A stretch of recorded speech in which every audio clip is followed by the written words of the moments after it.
Have you ever wondered why some people get richer no matter what, while others struggle even after earning well?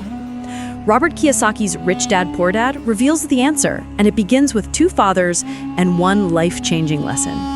Robert grew up with two dads. His poor dad, his biological father, a well-educated man who believed in degrees, job security, and steady income. His rich dad, his best friend's father, a high school dropout who built wealth through business and investing. Both men worked hard, but their mindsets about money were poles apart, and that difference created two very different lives. One lived in financial struggle, and the other in financial freedom.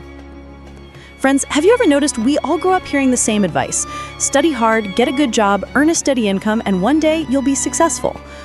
But then why is it that even after doing all of that, many people still struggle with bills, live paycheck to paycheck, and never feel truly free? This is exactly what Robert Kiyosaki began to question as a 9-year-old boy in Hawaii. He had two fathers, two powerful influences, but with completely opposite beliefs about money. One was his poor dad, his real father, a highly educated man with multiple degrees and a stable government job. He believed in hard work, job security, and steady income. The other was his rich dad, his best friend Mike's father, a man with limited formal education, but who owned businesses, restaurants, and properties. And the young Robert noticed something strange. Both men worked hard, both were intelligent, but one ended up struggling with money his entire life while the other built wealth and freedom. So one day, with curiosity burning inside, Robert asked his rich dad the question that would change his life forever. "Can you teach me how to be rich?" It all started one Saturday morning when Robert and his friend Mike were not invited to a rich kid's beach party. The reason? Because as those kids said, "You're poor." That word hurt Robert deeply, so he ran to his poor dad, a man who loved him dearly but didn't know how money actually worked. When Robert asked, "Dad, how do I get rich?" his father smiled and said, "Use your head, son." But Robert could tell his dad didn't really know the answer. So he went to his best friend Mike and shared his frustration. Together, these two young boys decided to take action. They started collecting old toothpaste tubes made of lead and melted them down to make fake nickels, literally trying to make money. When Robert's father found out, he explained what counterfeiting meant, that it was illegal. But instead of scolding, he admired their creativity. Then he said something that would redirect Robert's journey forever. "If you really want to learn how to make money, talk to Mike's father." That was the moment Robert met his rich dad and his financial education began. When Robert and Mike approached Rich Dad, he didn't sit them down for a lecture. He simply said, "If you want to learn to be rich, work for me. But I won't teach you in a classroom. You'll learn by doing." He offered them 10 cents an hour to work at one of his small stores. Robert agreed. He thought this was the start of his journey to riches. But weeks passed, and he realized something strange. He was working hard, dusting shelves, cleaning cans, stacking boxes, but he wasn't learning anything about money. The worst part? He wasn't even getting enough to buy a comic book. After 3 weeks, he'd had enough. He was frustrated, angry, and ready to quit. He went to his friend Mike and said, "I'm done. Your dad hasn't taught us anything." Mike smiled and said that's exactly what he wanted. He said you'd come to him when you were ready to quit. On Saturday morning, Robert went to confront Rich Dad. He was furious. He shouted, "You broke your promise. You said you'd teach me, but you haven't. You're just using me. You're a crook." Rich Dad smiled and said, "Not bad. In less than a month, you sound like most of my employees." Robert froze. He didn't understand. Then Rich Dad said something that changed his view of the world. Life doesn't teach by talking. Life teaches by pushing you around. If you learn from it, you grow. If you don't, you'll spend your life blaming others. He explained that Robert's frustration, anger, and disappointment were all part of the lesson. Then he said, "You asked to learn how to make money. Well, that's how money works. Most people let life push them around. They let fear control them. They get angry, they blame their boss, or they quit and then go look for another job. That's how they spend their entire lives." Robert was silent. Then came the golden line. The poor and middle class work for money. The rich have money work for them. What did Rich Dad really mean by that? He meant that poor and middle class people are trapped in a cycle of fear and desire. They fear not having money, so they go to work, take a job, and earn a salary. But when they finally get that paycheck, desire kicks in. They want new clothes, a new car, a new phone, things that make them feel successful. And soon, the money is gone. Then fear returns again, and they go back to work. This endless loop of fear and desire is what Robert later called the rat race. People think they're chasing success, but they're actually running in circles. Meanwhile, the rich break that pattern. They understand that money is just a tool. Instead of working for it, they make it work for them. Through investments, businesses, and assets that keep generating income even while they sleep. Rich Dad explained it beautifully. Every person's life is controlled by two emotions, fear and greed. Fear of not having enough money makes people work harder, accept low-paying jobs, or cling to job security. Greed makes them spend more when they earn more, hoping to feel happy or rich for a while. And soon, the money is gone. Then fear returns again, and they go back to work. This endless loop of fear and desire is what Robert later called the rat race. People think they're chasing success, but they're actually running in circles. Meanwhile, the rich break that pattern. They understand that money is just a tool. Instead of working for it, they make it work for them. Through investments, businesses, and assets that keep generating income even while they sleep. Rich Dad explained it beautifully. Every person's life is controlled by two emotions, fear and greed. Fear of not having enough money makes people work harder, accept low-paying jobs, or cling to job security. Greed makes them spend more when they earn more, hoping to feel happy or rich for a while. And soon, the money is gone. Then fear returns again, and they go back to work. This endless loop of fear and desire is what Robert later called the rat race. People think they're chasing success, but they're actually running in circles. Meanwhile, the rich break that pattern. They understand that money is just a tool. Instead of working for it, they make it work for them. Through investments, businesses, and assets that keep generating income even while they sleep. Rich Dad explained it beautifully. Every person's life is controlled by two emotions, fear and greed. Fear of not having enough money makes people work harder, accept low-paying jobs, or cling to job security. Greed makes them spend more when they earn more, hoping to feel happy or rich for a while. And soon, the money is gone. Now, Rich Dad wasn't against jobs. He was against mental slavery. He said, there's nothing wrong with working, but you must understand why you're working. Are you working to learn or just to earn? He explained that school teaches you how to work for money, but not how to make money work for you. That's the difference between the poor and the rich. The poor work for money.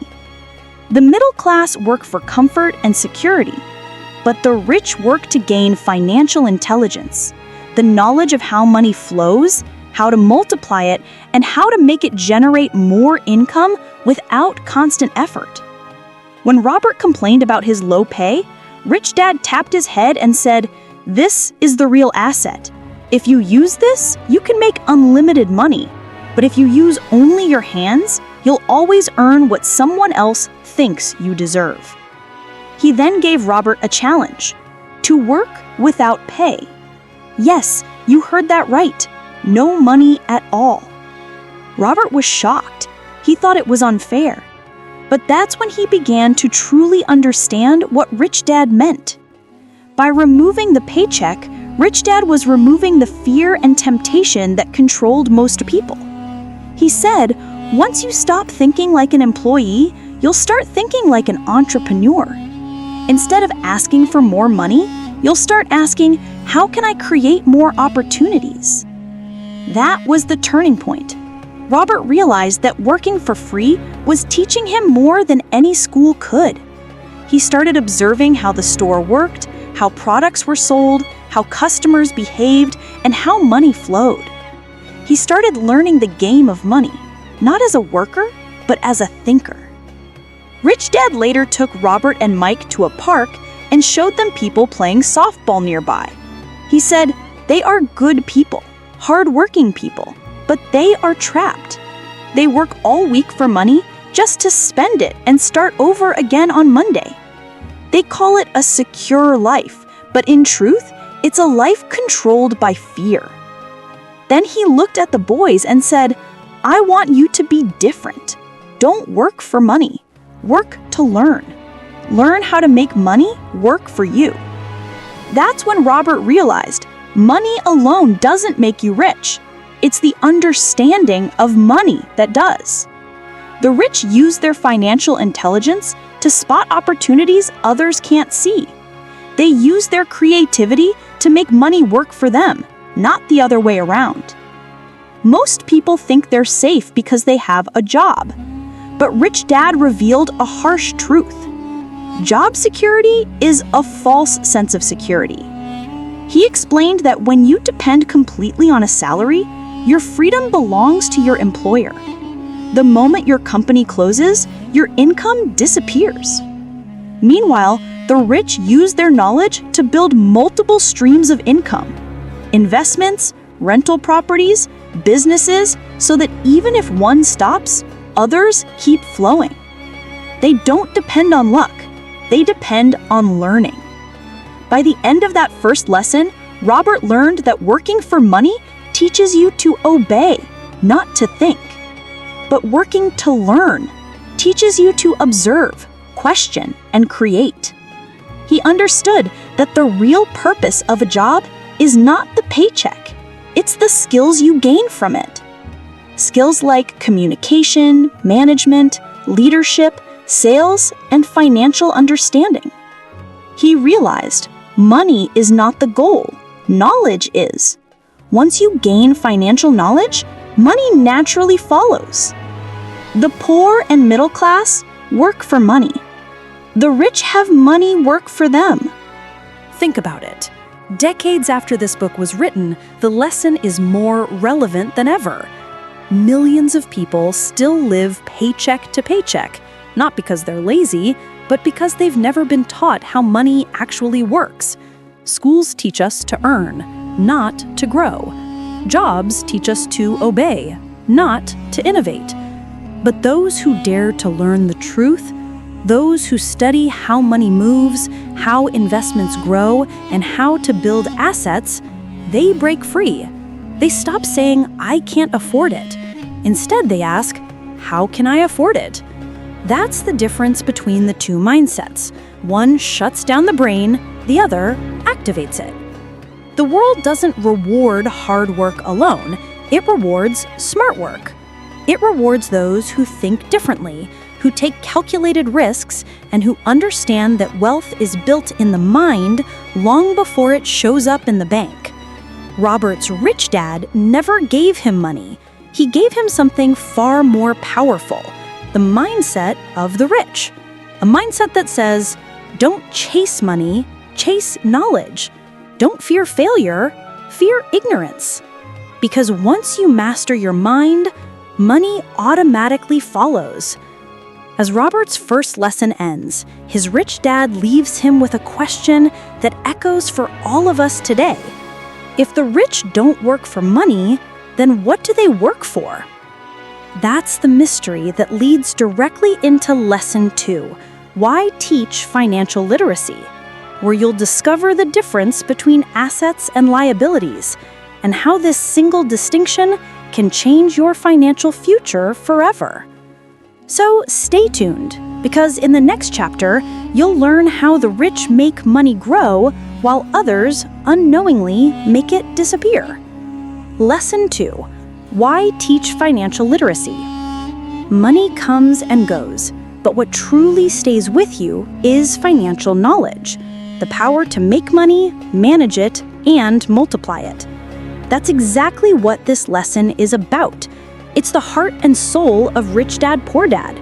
Because without understanding money, no matter how much you earn, you can still end up broke. Robert Kiyosaki's Rich Dad used to say, "It's not about how much money you make.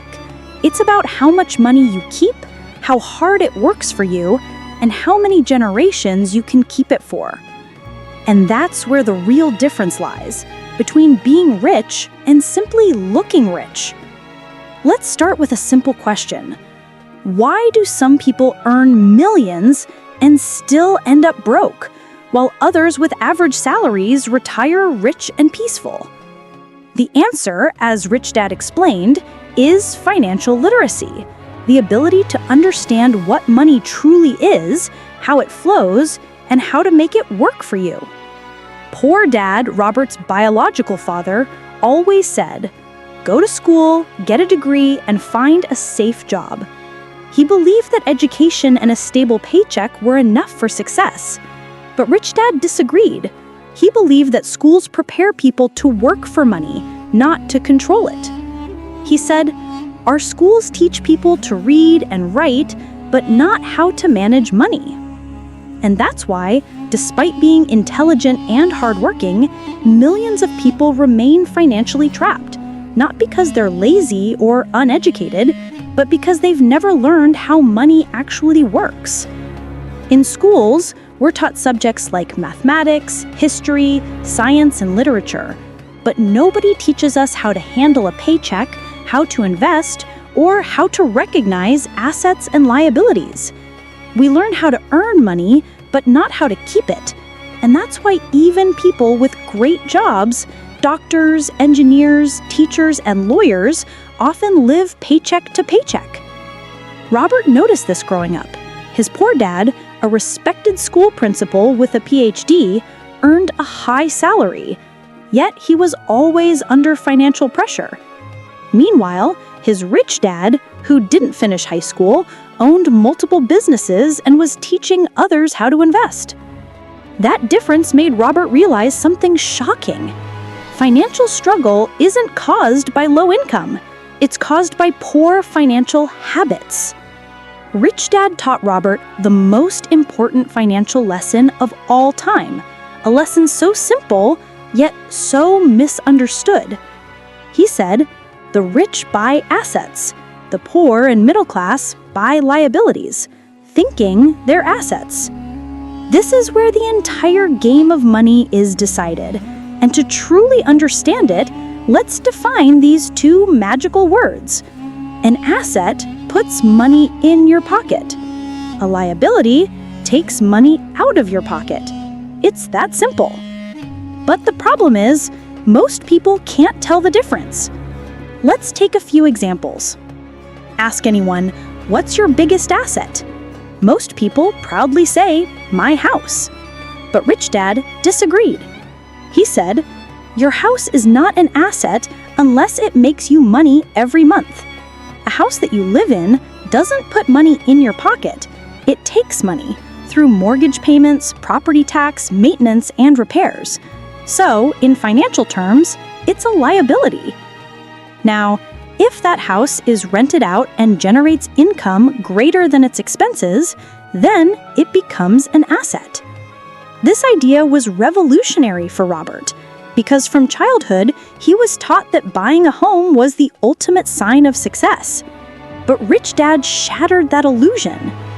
He explained that the poor buy liabilities and call them assets. They buy bigger houses, new cars, and gadgets to show they're rich. But all those things quietly drain their wallets every month. Meanwhile, the rich focus on buying things that generate income: rental properties, dividend stocks, businesses, royalties, and investments. Rich Dad once drew 3 simple diagrams for Robert: the cash flow patterns of the poor, the middle class, and the rich. Let's visualize them in words. The poor.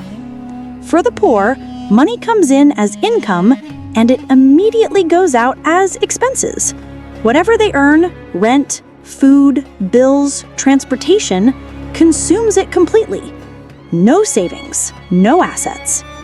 Money flows in and out instantly, leaving them exhausted at the end of each month. It's like filling a bucket full of holes. No matter how much water you pour, it always leaks. They earn more than the poor, but their spending increases just as fast. They buy new cars, bigger houses, credit cards, and EMIs. They believe they're building assets, but in reality, they're piling up liabilities, things that take money out every month. The more they earn, the more they owe. They look rich, but they're just one job loss away from financial disaster. That's why Rich Dad used to say, most people don't own their stuff owns them. The rich follow a very different pattern. When money comes in, they first use it to buy assets, things that generate more income.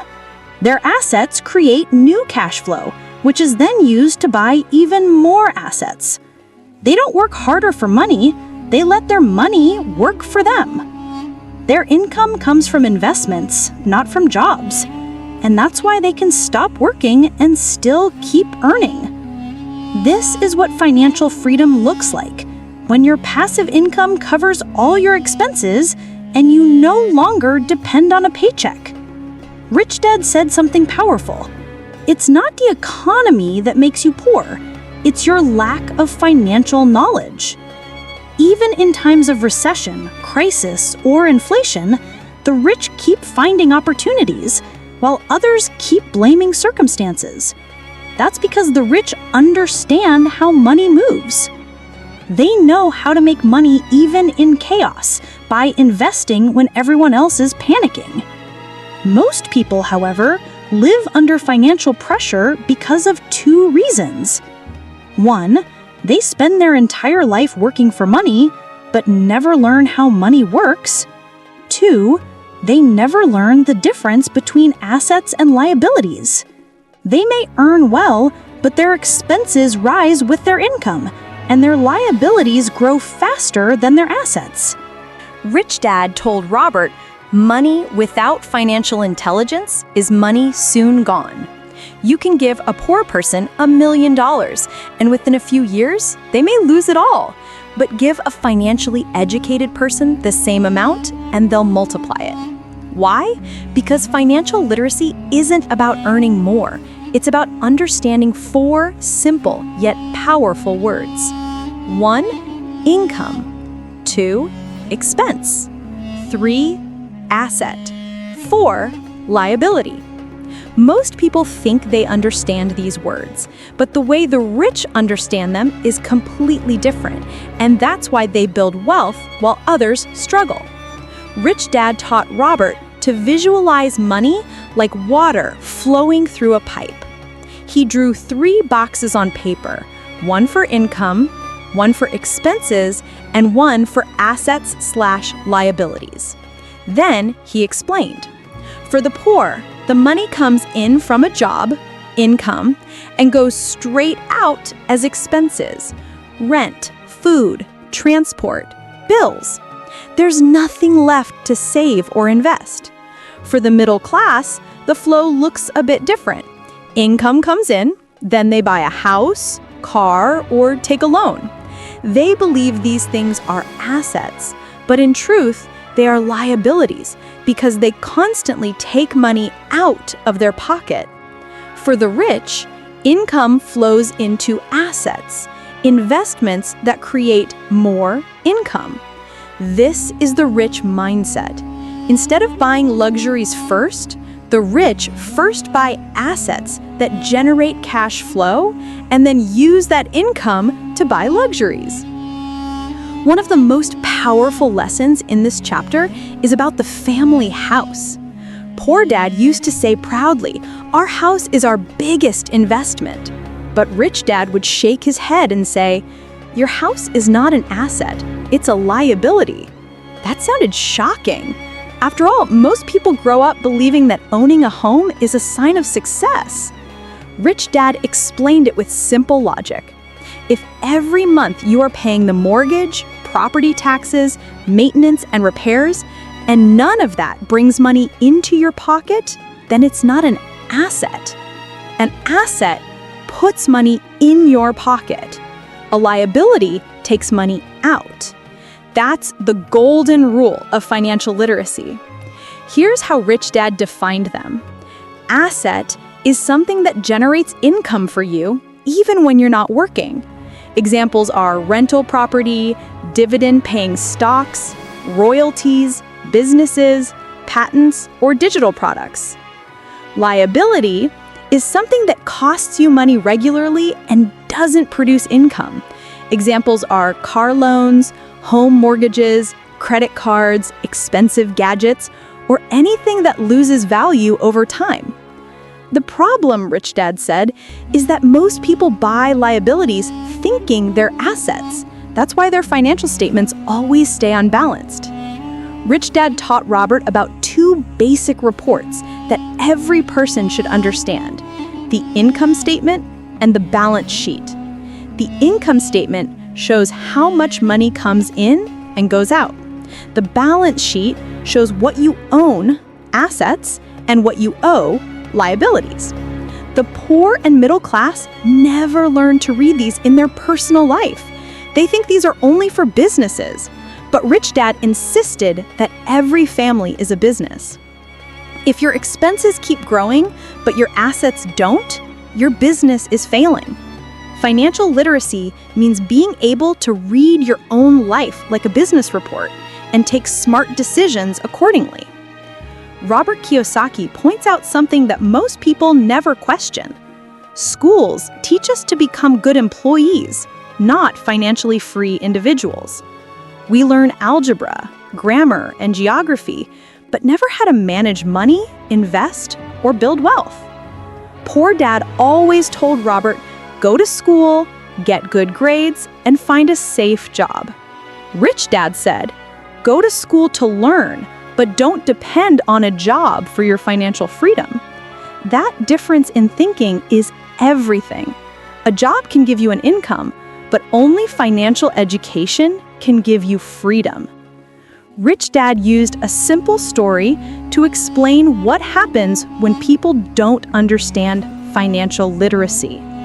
He said, when people get a raise, instead of investing the extra money, they spend more. They buy a bigger car, a bigger house, or take a new loan. Their expenses grow with their income, and they stay trapped. This is what Kiyosaki calls the rat race, running endlessly on the treadmill of work, bills, and debts. They think they're moving forward, but financially, they're stuck in the same place. Rich Dad's formula was simple. Buy assets first, let your assets pay for your liabilities. He believed that if you start investing early, even with small amounts, you create a money machine that grows over time. For example, if you invest in a rental property, the rent pays your loan and still leaves some profit. That profit can buy your car or your vacation later, not your salary. That's how the rich build freedom. They let their assets buy their luxuries, while the poor let their liabilities destroy their freedom. Rich Dad explained that wealth is not measured by how much you earn, but by how long you can live if you stop working today. If you have enough assets generating cash flow to cover your expenses for months or years, you're financially free. If you must work every month to pay bills, you're not. That's why the rich focus on cash-flowing assets, not just high salaries. Salaries stop when you stop working. Assets keep paying you forever. Poor Dad mindset believes in job security, avoids risk, thinks saving money is the key to wealth, believes debt is bad. Rich Dad mindset believes in financial independence, takes calculated risks, uses money to create more money, understands that good debt, used for assets, can be powerful. Poor dad worked for money. Rich dad built systems that made money for him.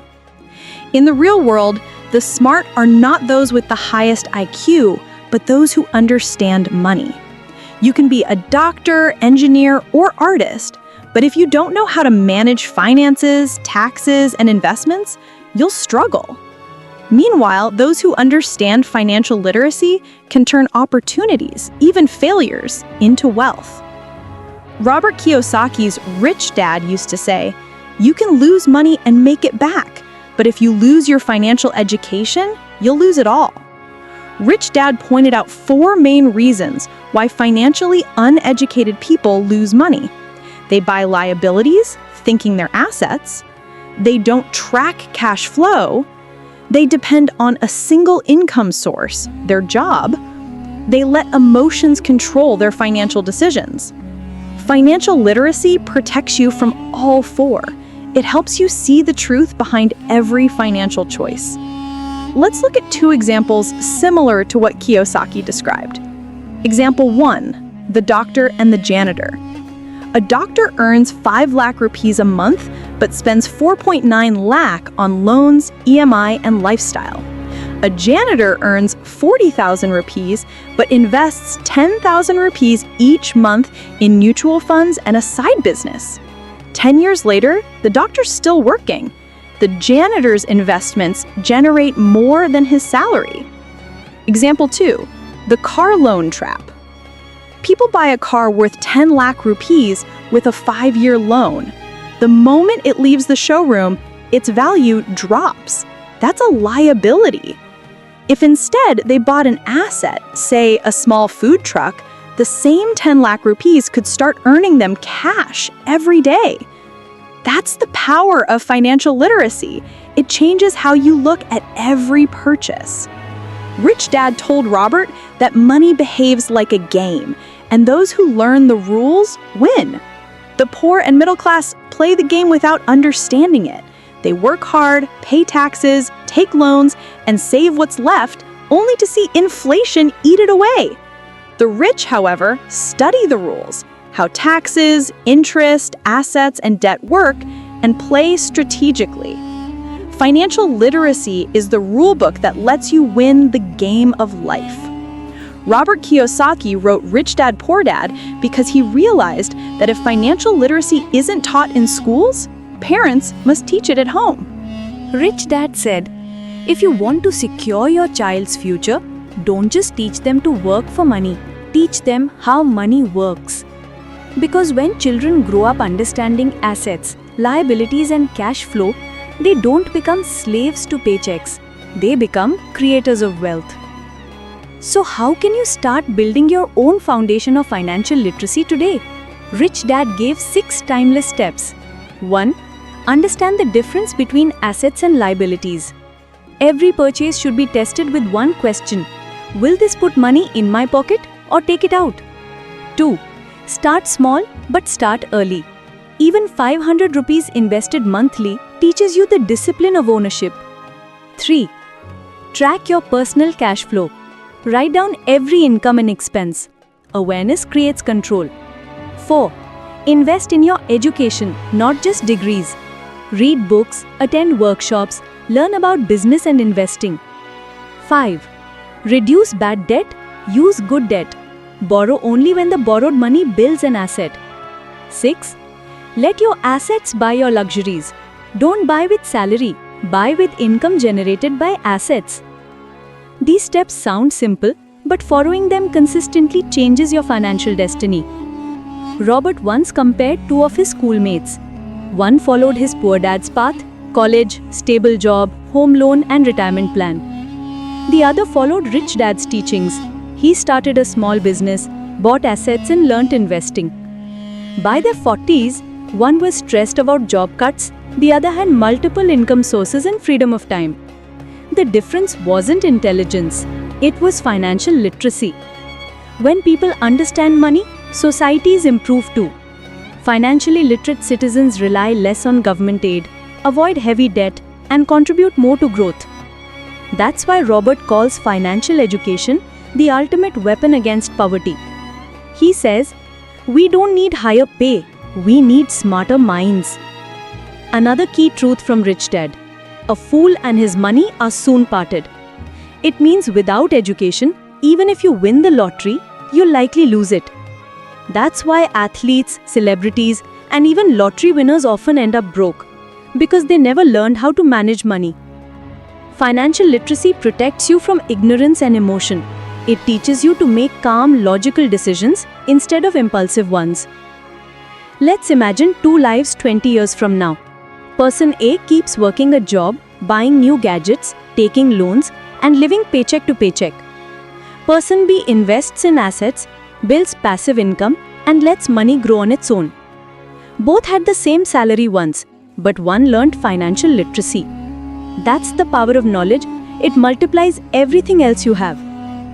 Robert remembered when his rich dad once asked him, "If you stop working today, how long can you survive?"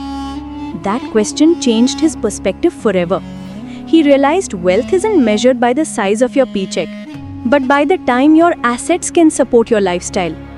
That's financial freedom, when your money works harder than you do. Financial literacy is part of a bigger picture called financial intelligence, which includes understanding numbers and statements, recognizing opportunities, managing risk, thinking independently instead of emotionally. Rich Dad used to say, an intelligent person hires smarter people. In money too, financially intelligent people hire accountants, advisors, and use systems to grow, while the ignorant try to do everything alone and make costly mistakes. Robert writes that being financially educated is not just for yourself, it's for your family and society. When you manage money wisely, you become self-reliant. You create jobs instead of depending on one. You help others learn. That's how economies strengthen, through individuals who understand money. 1. Financial literacy is more important than high income. 2. Understand the difference between assets and liabilities. 3. Buy assets first, let assets pay for luxuries. 4. Your house is not always an asset. 5. Track your cash flow. It's your financial health report. 6. The goal is not to work harder, but to think smarter. By the end of this lesson, young Robert realized that his rich dad wasn't teaching him to chase money. He was teaching him to build a foundation. He began investing, reading financial statements, and watching how money moved in real life. He discovered that wealth isn't about luck, it's about literacy. That's the exact reason Rich Dad, Poor Dad remains one of the best-selling financial books of all time. Because it doesn't just tell you to be rich, it teaches you how the rich think. Ask yourself, do I know where my money goes every month? Do I own assets or only liabilities? If I stopped working today, how long could I survive? Your honest answers show your current financial literacy level, and from that awareness begins change. Before closing, Rich Dad asked Robert a powerful question that sets up the next chapter. You've now learned how to keep your money, but do you know how to protect it from being taken away legally through taxes? That's where the next lesson begins. The history of taxes and the power of corporations. It reveals how the rich use knowledge, not evasion, to control their wealth, while the poor unknowingly give theirs away. So if you really want to know how the rich stay rich, even after paying taxes, then don't miss the next chapter, because what you'll discover there can change the way you look at your income forever. Lesson 3. Mind your own business. In this world, millions wake up every morning, rush to work, spend hours earning money, yet only a small fraction of them ever achieve financial freedom. Why? Because most people are busy working in someone else's business, not building their own. This is the essence of Lesson 3. Mind your own business. And no, Robert Kiyosaki doesn't mean to quit your job and open a company tomorrow. What he means is, while you work for others, never forget to build your own financial foundation quietly on the side. This lesson teaches us how to stop being dependent on salaries and start owning assets that make money for us. As a child, Robert watched two men, his poor dad and his rich dad, live two completely different lives. Poor Dad, the school teacher, always said, find a secure job with good benefits and you'll be safe. Rich Dad said, don't just work for others, work for yourself, even while you're employed. At first, this sounded confusing. How could you work for yourself while working for someone else? Rich Dad smiled and said, most people work for the owner's business, but the rich mind their own business. That was the turning point. Let's decode this. When Rich Dad said, mind your own business, he didn't mean be selfish or quit your job tomorrow. What he meant is, while you work for others, never forget to build your own financial foundation quietly on the side. This lesson teaches us how to stop being dependent on salaries and start owning assets that make money for us. As a child, Robert watched two men, his poor dad and his rich dad, live two completely different lives. Poor Dad, the school teacher, always said, find a secure job with good benefits and you'll be safe. Rich Dad said, don't just work for others, work for yourself, even while you're employed. At first, this sounded confusing. How could you work for yourself while working for someone else? Rich Dad smiled and said, most people work for the owner's business, but the rich mind their own business. That was the turning point. Let's decode this. When Rich Dad said, mind your own business, he didn't mean be selfish or quit your job tomorrow. What he meant was, always keep your focus on building your own assets, not just your employer's assets. If you're an employee, you're helping your boss build his business. If you're a government worker, you're helping the state grow. But who's building yours? That's what most people forget. Rich Dad told Robert, the moment you start thinking like an owner instead of an employee, your life changes.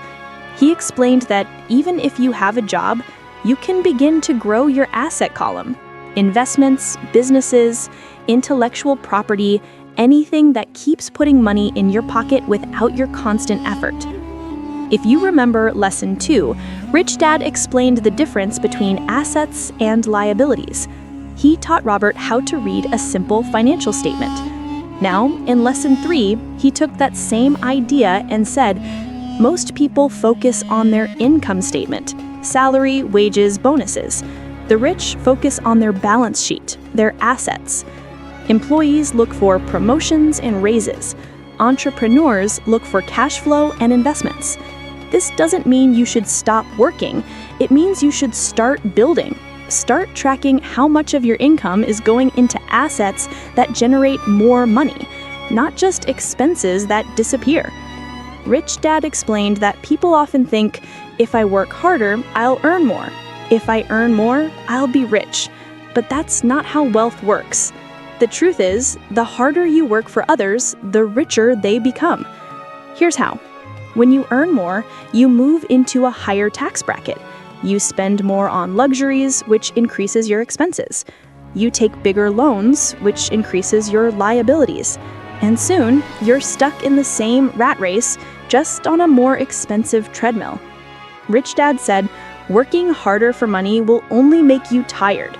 Working smarter with money will make you rich. Robert once asked his rich dad, what do you work for?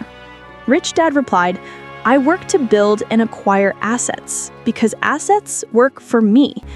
He explained that the rich may appear to work hard, but their real focus is always on creating systems and ownership. Their businesses, properties, investments, or royalties continue generating income even while they sleep. That's why the rich can take vacations, retire early, or pursue passions, because their money keeps moving. Poor Dad worked for a paycheck. Rich Dad built pipelines of income. To make Robert understand better, Rich Dad gave an example.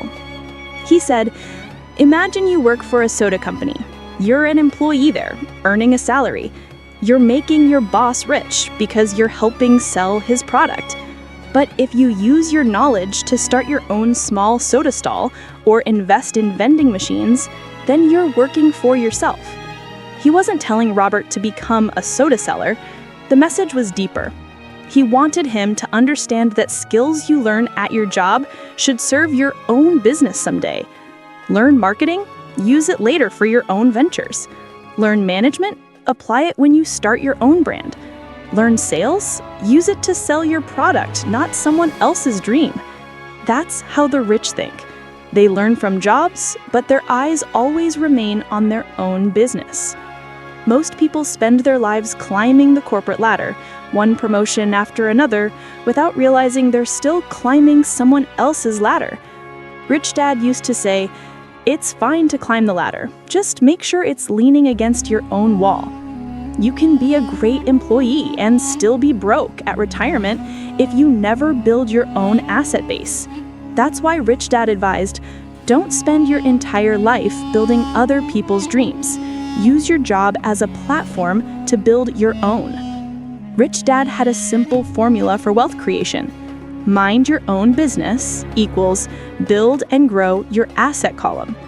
Your profession is what you're paid for. Your business is what you build to escape that dependency. The rich know that your business doesn't have to be a company with hundreds of employees. It can be as simple as real estate investments, owning shares in companies, creating intellectual property like books, music, or digital products, building a small online business, investing in startups or franchises. As long as it earns money without your daily presence, it's your business. Rich Dad once asked Robert, "What is your business?" He said, "I don't have one yet. I'm working for you." Rich Dad replied, "Wrong. You should always have your own business. I don't want employees who think like employees. I want employees who think like owners." This confused young Robert at first. Then Rich Dad explained, when you get your salary, most of it goes to others. Taxes to the government, loan payments to the bank, and bills to companies. But if you start buying assets, stocks, real estate, or a side venture, you're slowly diverting money into your own pocket. That's what I mean by mind your own business. From that day, Robert began focusing on growing his asset column even while he worked. Rich Dad's golden rule was simple. Don't spend all your income. Convert part of it into assets. If you earn $1,000 a month and you spend $900, invest the remaining $100 wisely.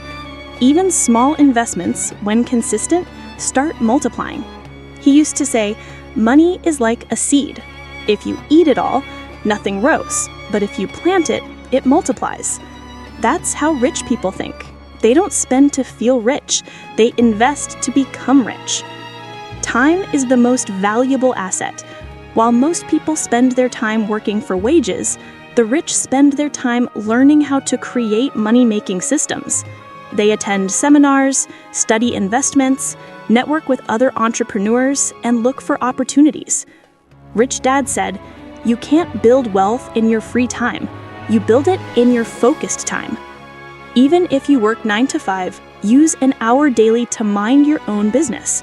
Research markets, read about investments, plan your next asset move. It's that small, consistent effort that changes everything. Many people confuse their profession with their business. For example, A doctor might say, "My clinic is my business." But if that clinic stops running when the doctor isn't there, it's not a business, it's a job he owns. Rich Dad called this self-employment, not business ownership. A true business works even without you. It's powered by systems, employees, and assets, not your daily labor. That's why Rich Dad built companies that could run without his presence. He wasn't just earning, he was building freedom. Rich Dad taught Robert that every person can start building their business step by step. 1. Increase your financial intelligence. The more you understand money, the faster you grow. 2. Track your asset column. Each month, write down what new asset you added, even if it's small. 3. Invest regularly, whether in real estate, stocks, or small businesses. Consistency is key. 4. Reinvest your profits. Let money grow from money. That's how compound wealth is created. 5. Be patient.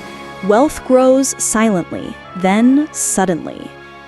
Most people never build assets because they're too focused on appearances. They want to look rich instead of becoming rich. They buy fancy cars, branded clothes, and expensive phones, all liabilities that drain money. Rich Dad said, "The poor buy luxuries first. The rich buy luxuries last." He believed that luxury should be a reward from your assets, not a punishment from your salary. That mindset shift alone can change your financial destiny. Financial independence doesn't mean you have millions in the bank. It means your assets generate enough income to cover your expenses, even if you stop working. That's true freedom, when you own your time. Rich Dad defined it this way: when your asset income equals or exceeds your monthly expenses, you are financially free. That's the point where you start living life on your own terms. In today's fast-changing economy, job security no longer exists. Companies close overnight, technology replaces people. So what's your backup plan? That's where mind your own business becomes more relevant than ever. Your assets, digital, physical, or intellectual, are your shield. They keep earning even if your job disappears. Rich Dad used to say, "The rich build assets in good times so they can survive the bad ones." Today, opportunities are everywhere, online and offline. Financial literacy combined with technology can change your life faster than ever. You can start an e-commerce store, create digital courses, build a content brand, invest in dividend stocks, buy and rent property. All these are modern ways of minding your own business. The principle hasn't changed, only the platforms have. Robert Kiyosaki himself lived this lesson. He started small, with real estate investments, while still working. He bought tiny apartments, improved them, rented them out. Slowly, his passive income grew. By the time he was in his 30s, his assets earned more than his expenses, and he retired from his job. He wasn't rich because of one big deal. He was rich because he minded his own business consistently. Rich Dad warned that people expect quick results. He said, "Building your business is like growing a tree. You water it daily. For years, nothing seems to happen. But one day, it gives you shade and fruit for life." That's the beauty of assets. They start small, but grow endlessly. So never underestimate the power of small beginnings. Mind your own business is not just about money. It's about ownership of your life. When you build assets, you're not just buying freedom, you're buying control. You no longer depend on others for your livelihood. You no longer panic during recessions. You live life on your own terms because you own the source of your income. That's true power. 1. Don't confuse your profession with your business. 2. Keep your focus on building assets, not just earning income. 3. Use your job to learn, but build your own wealth system. 4. Let your assets buy your luxuries. 5. Never stop adding to your asset column. When you understand this, you stop living paycheck to paycheck and start building your path to independence. Rich Dad ended this lesson with one of his most iconic lines. The rich focus on their asset columns, while everyone else focuses on their income statements. That single sentence sums up the difference between the rich and the rest. When you mind your own business, you stop being just a worker, you become a creator. You stop chasing money. You make money chase you.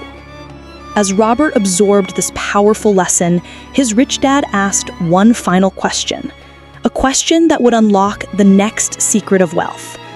You've learned how to build your own business, but do you know how the rich protect their money?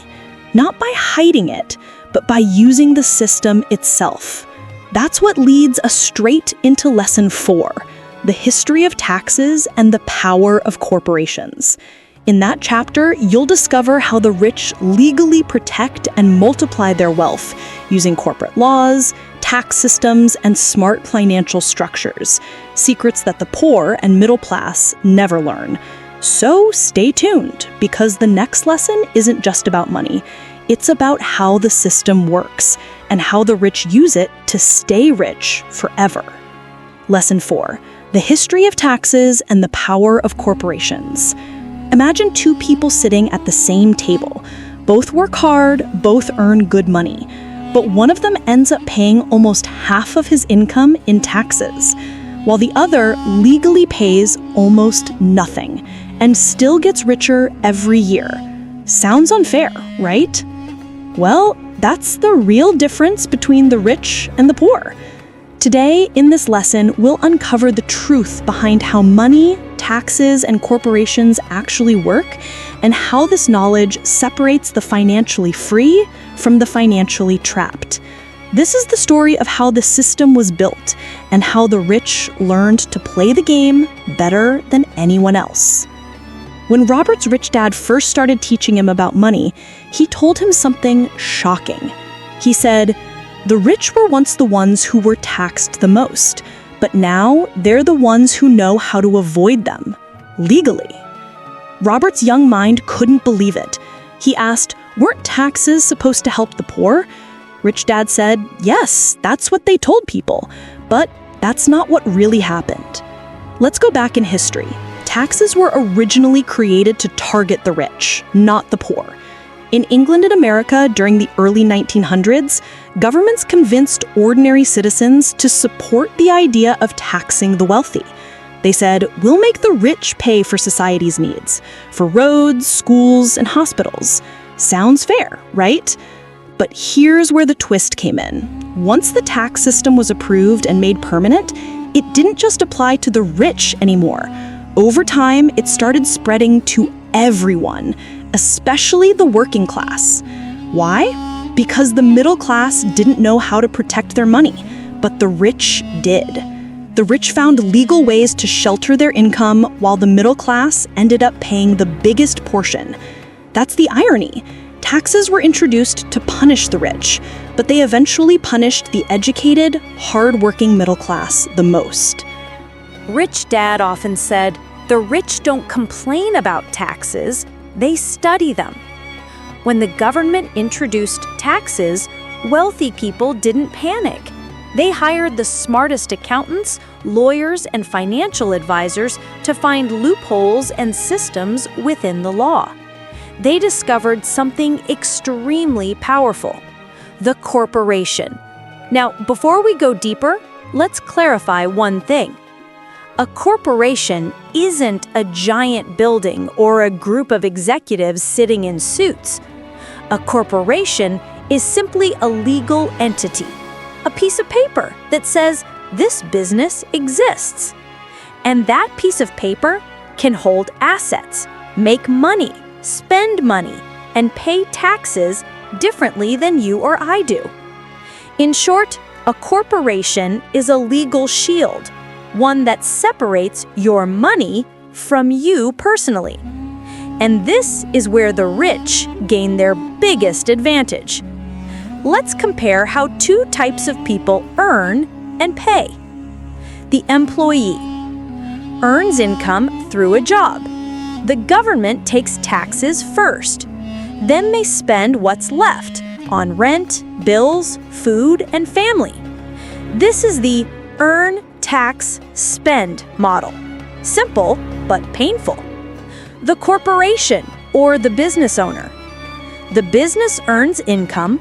It spends money on everything: salaries, travel, meals, equipment. Then it pays taxes on whatever is left. That's the earn, spend, tax model. Do you see the difference? The rich don't dodge taxes illegally. They simply use the system legally, but more intelligently. They understand that it's not how much money you make that matters, it's how much you keep. Robert remembers one conversation vividly. Rich Dad said, "The moment you understand how money really flows through the system, you'll realize that working harder isn't the answer. Working smarter is. He then drew 2 diagrams, one for the employee, one for the business owner. He said, an employee earns money, pays taxes, and then tries to live on what's left.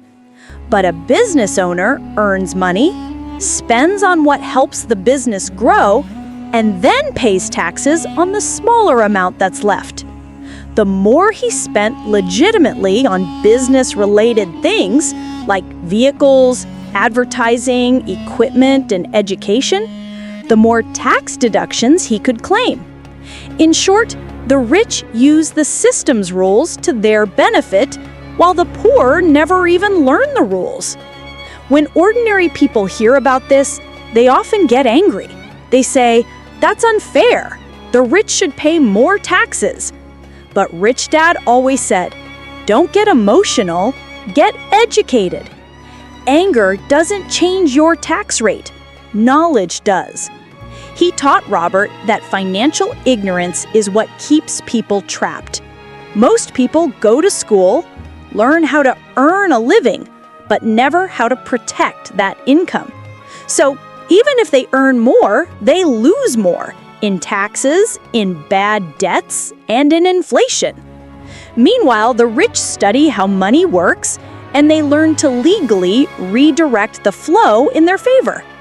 That's why Rich Dad believed that financial education is the real equalizer, not higher income. Let's simplify how a corporation works in Rich Dad's language. A corporation is not a person, it's a legal entity that can earn money, spend money, pay taxes, own assets, and protect you from personal liability. For example, if you own a small shop under your personal name and something goes wrong, say a customer sues you, your personal assets like your house or savings can be taken. But if your business is registered as a corporation, your personal assets are protected. That's the power of the corporate structure. It acts like a financial armor, one that the rich have mastered. Rich Dad often joked, "The rich own nothing personally, but control everything legally," meaning their cars, houses, and businesses are often owned by their corporations, not by them directly. So technically, they appear to own very little, but they control millions. This is the real genius part.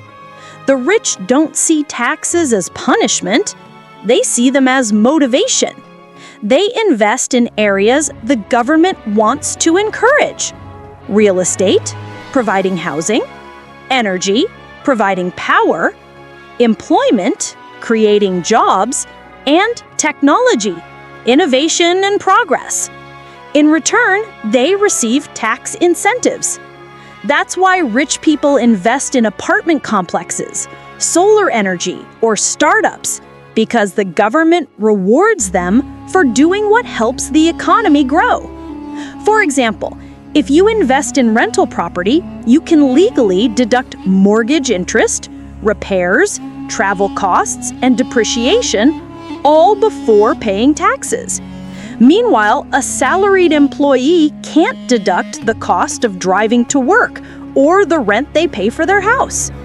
Rich Dad used to laugh and say, "The government gives you the roadmap, you just have to read it." Robert's poor dad believed that paying taxes was a duty. He would say, "It's the right thing to do. We must pay our share to help society." And yes, that's morally correct. But Rich Dad looked at it differently. He said, "I'll gladly pay taxes after I've used my money wisely to grow more wealth, create jobs, and support the economy." To him, it wasn't about avoiding responsibility, it was about efficiency. He believed that if you understand how the system works, you can benefit from it while still contributing to society. The poor played the game emotionally. The rich played it strategically. And that's the mindset difference that defines financial success. Later in his career, Robert created something called the cash flow quadrant. a concept directly related to this lesson. It divides people into 4 types. 1. E. Employees. Work for someone else. 2. S. Self-employed. Work for themselves. 3. B. Business owners. Own systems that work for them. 4. I. Investors. Make money work for them. Now, here's the key insight. Each group is taxed differently. Employees pay the highest taxes because they have the least control. Self-employed people still pay high taxes and have limited deductions. Business owners use corporations to reduce taxes legally. Investors often pay the least because their money generates passive income taxed at lower rates. Rich Dad's goal was to move from the left side, E and S, to the right side, B and I, of the quadrant where money works for you, not against you. Schools teach algebra, grammar, and history, but they don't teach how money works. That's why most people, even with great degrees, remain financially vulnerable. Rich Dad used to say, people go to school to learn how to work for money, but they never learn how to make money work for them. The knowledge of taxes and corporations is not reserved for the billionaires. It's available to everyone. The problem is, most people never look for it. They're too busy earning a paycheck to study the rules of the game. And that's exactly how the system keeps running. Rich Dad's financial philosophy could be summarized like this. 1. Own nothing personally. 2. Control everything legally. 3. Spend before you're taxed, not after. And 4. Use money to create more money. He explained that financial freedom doesn't come from working harder, it comes from working smarter within the system's rules. Corporations, investments, and legal deductions aren't just for the ultra-rich, they're tools anyone can use with the right knowledge. And that's why Rich Dad emphasized education over emotion. The poor react to taxes with fear and anger. The rich respond with study and strategy. At its core, Lesson 4 isn't just about taxes or corporations. It's about control. Control over your money, control over your decisions, control over your financial destiny. When you don't understand how money flows through the system, you become part of someone else's system, someone else's game. But when you do understand it, you begin to build your own. That's when money stops being your master and becomes your servant. Now, the final truth of this chapter, the reason why the gap between rich and poor keeps growing. It's not always corruption, it's education and leverage. The rich use leverage through corporations, real estate, investments, and legal tax strategies, while the poor rely only on their labor. When an employee stops working, the income stops too. But when a rich person's business or investment works, the money keeps flowing even when they're asleep. And because of their financial intelligence, they know how to keep most of what they earn. That's why the rich get richer, not because they work harder, but because they work differently. In simple words, Robert Kiyosaki's 4th lesson tells us this. The game of money is not about earning, it's about learning. The rich have mastered the language of money. They know the history, the laws, the tax codes, and the corporate structures that govern financial success. Meanwhile, most people work hard, pay taxes, and wonder why they're always behind. It's not bad luck. It's bad financial education. Rich Dad used to end this lesson with one powerful line. Don't be angry at the rules, learn them, and then play better than anyone else. So now you know how the rich protect and multiply their wealth through corporations and smart financial structures. But have you ever wondered what happens when someone doesn't wait for money, but actually creates it out of thin air? In the next lesson, The Rich Invent Money, you'll learn how financial intelligence gives you the power to create opportunities even when others see nothing. Because the real secret of wealth isn't found in a paycheck. It's found in your mind. Stay tuned, because the next chapter will completely change the way you think about earning, investing, and creating wealth.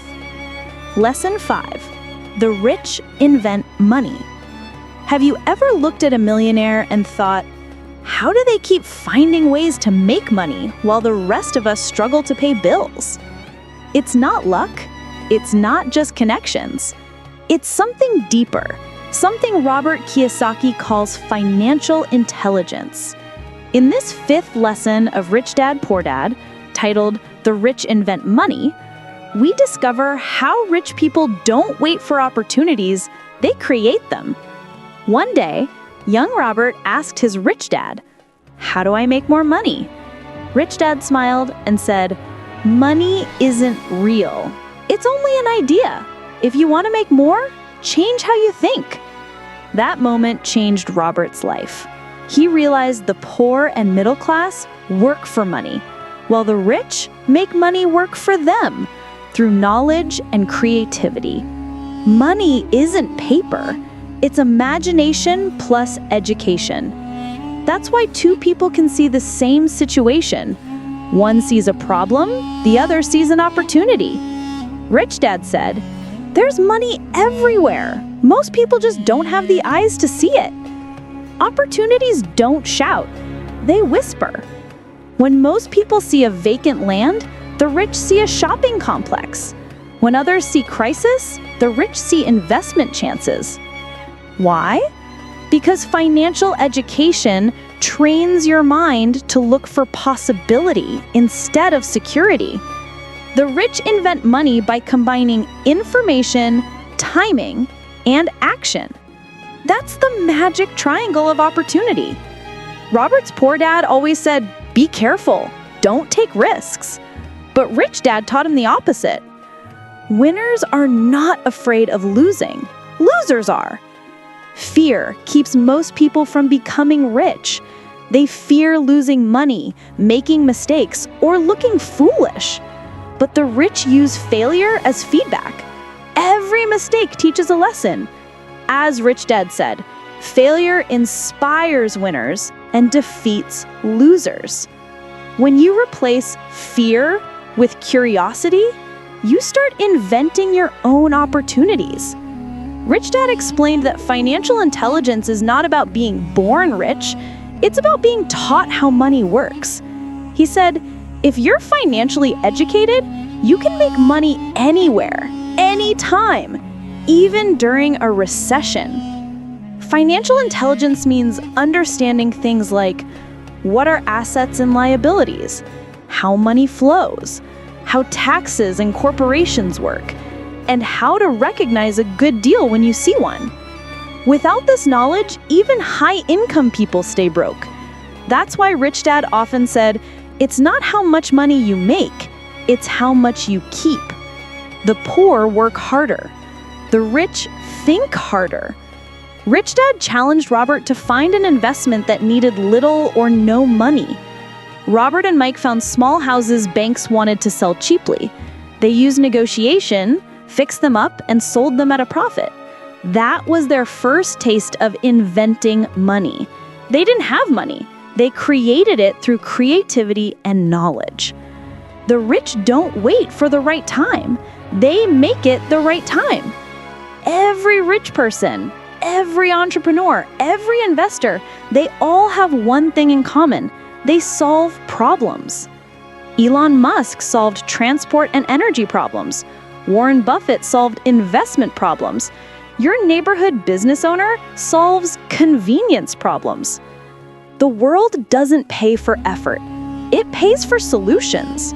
Rich Dad said, if you want to be rich, stop working for money and start working for problems. Because the bigger the problem you solve, the bigger the paycheck.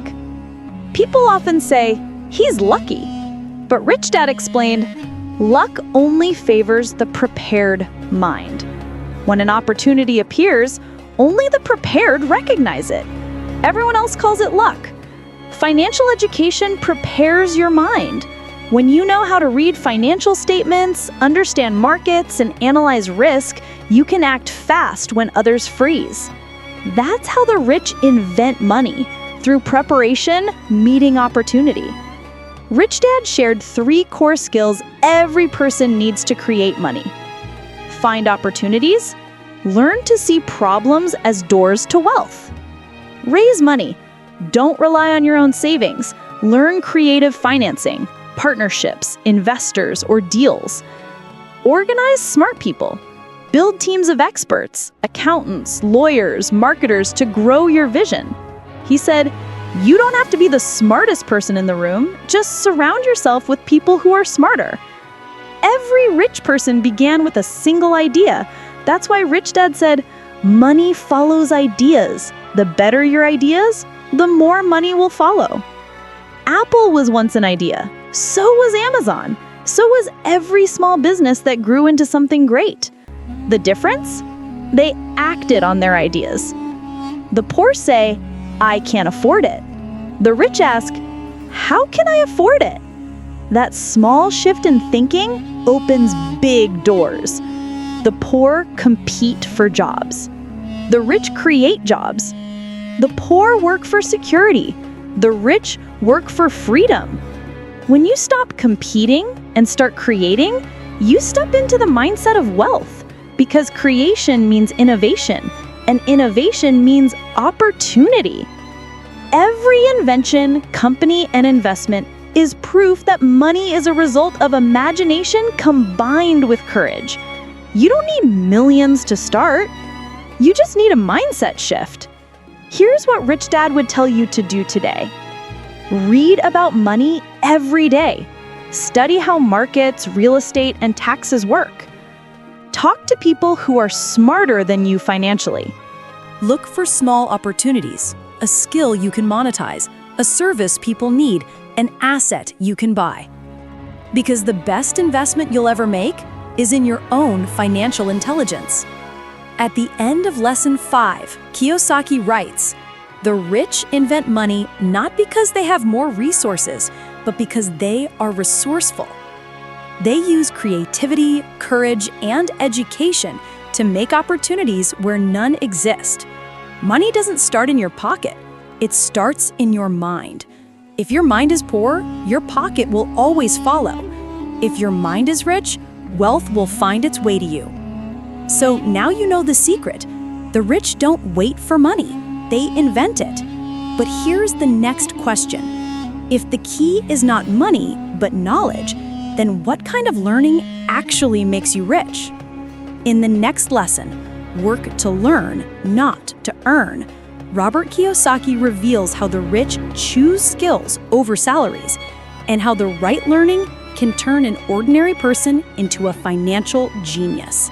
Stay tuned, because the next lesson might just teach you the one thing schools never could: how to learn your way to wealth. Lesson 6.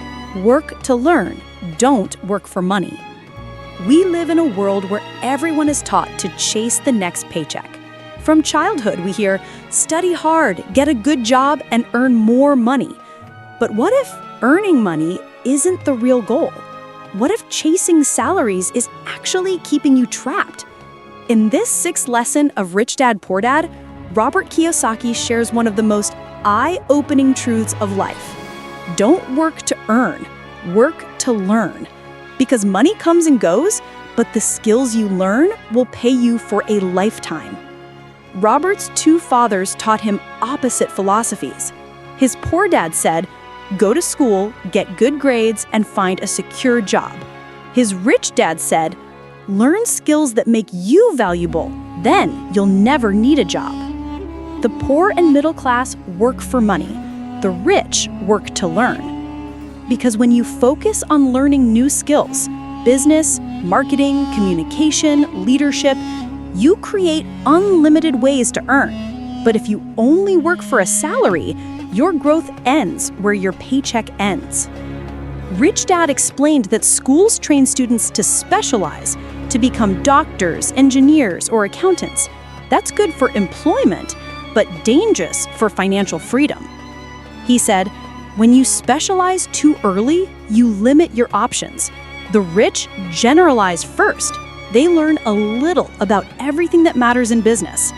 Robert noticed that his rich dad wasn't the best at any single thing, but he knew enough about sales, investing, management, taxes, and communication to build empires. In contrast, his poor dad was highly educated, but only in one area, academics. He depended entirely on his job. And that's the truth for most people. They become so good at one small skill that they can't survive without someone paying them for it. The rich learn multiple skills so they can build their own system, not work inside someone else's. One of the most powerful lessons Robert ever received came when he wanted to quit his low-paying job. He said, "Rich Dad, I'm not earning enough. I should find a higher-paying job." Rich Dad laughed and replied, "If you work for money, you give control to your employer. But if you work to learn, you take control of your future." He explained that money should never be the only reason for taking a job. Instead, you should ask, what will I learn here? Will it teach me to sell, to manage, or to lead? Will it develop my confidence and vision? Because the value of experience often exceeds the value of a salary. When Robert was in his 20s, he worked for a big corporation. He was good at numbers and wanted to rise fast. But then he met his rich dad again, who told him, "You need to learn how to sell. Go work for a company that will teach you that, even if they pay less." So, Robert took a job at Xerox, one of the biggest sales organizations at that time. He wasn't comfortable at first. He was shy, nervous, and hated rejection. But he pushed himself to learn. That decision changed everything. He learned communication, persuasion, confidence, skills that later helped him become a best-selling author and entrepreneur. Rich Dad said, "Poor people are often poor because they refuse to learn what they're uncomfortable with." The moment you decide to learn outside your comfort zone, your financial life begins to change. Rich Dad believed that 3 skills are absolutely essential for anyone who wants to build wealth. Number 1, sales and marketing. Because if you can't sell, you can't survive. Number 2, leadership and management. Because business is about people, not just numbers. And number 3, accounting and finance. Because you must understand how money moves. He said, if you master these 3, you can succeed in any business in the world. That's why he encouraged Robert to take jobs that teach, not jobs that just pay. Money will follow your skill set, not your job title. Rich Dad criticized the traditional school system. He said schools teach you how to work for money, not how to make money work for you. They focus on memorizing facts, not developing creativity or financial intelligence. He often said, our schools produce employees, not entrepreneurs. Students graduate with degrees, but without the ability to sell, invest, or manage real-world problems. That's why so many educated people end up working for those who dropped out, but learned through experience. Rich Dad believed real education begins after school, when you start learning from life, mistakes, and mentors. Robert's rich dad once told him, experience is your greatest teacher, if you're humble enough to learn from it. He believed that mistakes are not failures. They are lessons paid in advance. But most people are so afraid of being wrong that they never take action. They think reading books or attending seminars is enough, but true learning only happens when you apply what you know. Rich Dad encouraged Robert to start small businesses, invest in small projects, and experiment, even if he failed. He said, every mistake you make teaches you more than 10 years of school. The more experiences you collect, the faster your financial intelligence grows. This might sound strange, but Rich Dad used to say, if someone offers you a great opportunity and you're not sure how to do it, say yes first, then learn how to do it later. That's how the rich grow. They learn on the go. They don't wait to be ready. They become ready by doing. The poor wait for the perfect job or perfect time. The rich create their own timing through action. Rich Dad always said, knowledge has no value until you use it. To move from working for money to working for knowledge, Rich Dad taught 3 foundational steps. Number 1, build your mindset. Shift your goal from earning to learning. Number 2, build your skills. Learn communication, investing, and leadership. And number 3, build your assets. Use your new skills to create income-generating systems. Once you've built these, you'll never have to depend on a job again because your skills and systems will start earning for you. Another core lesson in this chapter is the power of mentors. Rich Dad was Kiyosaki's first mentor. He didn't hand him money, he handed him perspective. Mentors compress time. They help you avoid mistakes, see opportunities, and develop the mindset that took them years to master. Rich Dad said, if you want to go somewhere, find someone who has already been there. Working under the right mentor, even for little or no pay, can teach you more than years of formal schooling ever will. Rich Dad also warned that fear is the biggest enemy of learning. When people are afraid of losing money, of failing, of being criticized, they close their minds. Learning stops. He often told Robert, when you feel fear, don't run from it, learn from it. Fear is a signal that there's something important to master.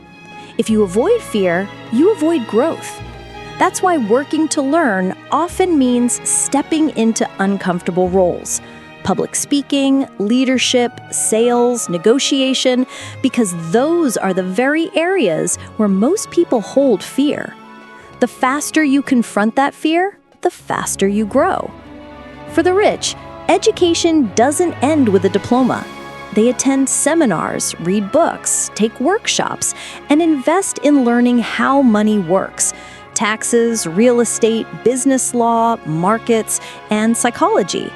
They understand that the world changes fast, and so must they. The most powerful asset you can have is your mind. Train it well, and it can create enormous wealth. This is why Kiyosaki insists that your real job is not your title. Your real job is your personal development. Every new skill you learn gives you more control over your time and income. When you learn to sell, you gain the power to generate money anywhere. When you learn to invest, you gain the power to grow money passively. When you learn to manage people, you gain leverage. Others help you multiply results. That's what freedom truly means: control over your choices, your time, and your destiny. And that control only comes from one thing: knowledge. Most people never reach financial freedom because they're addicted to comfort. They choose easy over educational, safe over smart. They say, why learn something new when I already have a stable job? Rich Dad would call this the death zone, the place where people stop learning and start dying slowly, mentally, and financially. He taught that real growth happens only when you step outside your comfort zone. The more comfortable you get with being uncomfortable, the more successful you'll become. Rich Dad advised Robert to look at every job as a lesson. If you're working in a restaurant, learn customer psychology. If you're in retail, learn marketing and sales. If you're an assistant, learn management and organization. Even if your boss isn't a great leader, learn what not to do. Every experience, good or bad, is a tuition payment to your financial education. By the end of this lesson, Robert realized that the goal of working isn't to earn a living, it's to gain the knowledge that helps you design the life you want. The rich aren't born smarter, They just learn differently. They see work as a chance to collect lessons, not paychecks. They value financial intelligence over financial comfort. And because of that, their learning never stops, and neither does their income. Robert's own journey reflects this perfectly. He worked multiple jobs, joined the military, sold copiers, and failed in businesses, but each phase taught him something vital. Eventually, he used all those lessons to build successful companies, write best-selling books, and achieve the financial freedom his poor dad could never understand. In the end, Rich Dad's voice echoed louder than ever. You become what you study. If you study hard to be an employee, you'll become a good employee. If you study to be rich, you'll become rich. 1. Don't work for money, work to learn. 2. Seek skills, not salaries. 3. Move through different roles to understand how businesses really work. 4. Embrace failure as a teacher. 5. Conquer fear and step out of your comfort zone. 6. Focus on financial education. It's the real path to freedom. In Lesson 6, Kiyosaki doesn't tell you to quit your job. He tells you to change your reason for working. See your career not as a destination, but as a journey of education. When you work for knowledge instead of a paycheck, every day becomes an investment in yourself. And eventually, those investments compound into something far more powerful than money: wisdom and freedom. If money isn't the goal, and learning is, then what happens when life itself becomes your greatest teacher? Because as Kiyosaki warns in the next chapter, the biggest obstacles to success aren't outside of you, they live inside your own mind. So ask yourself, what's really stopping you?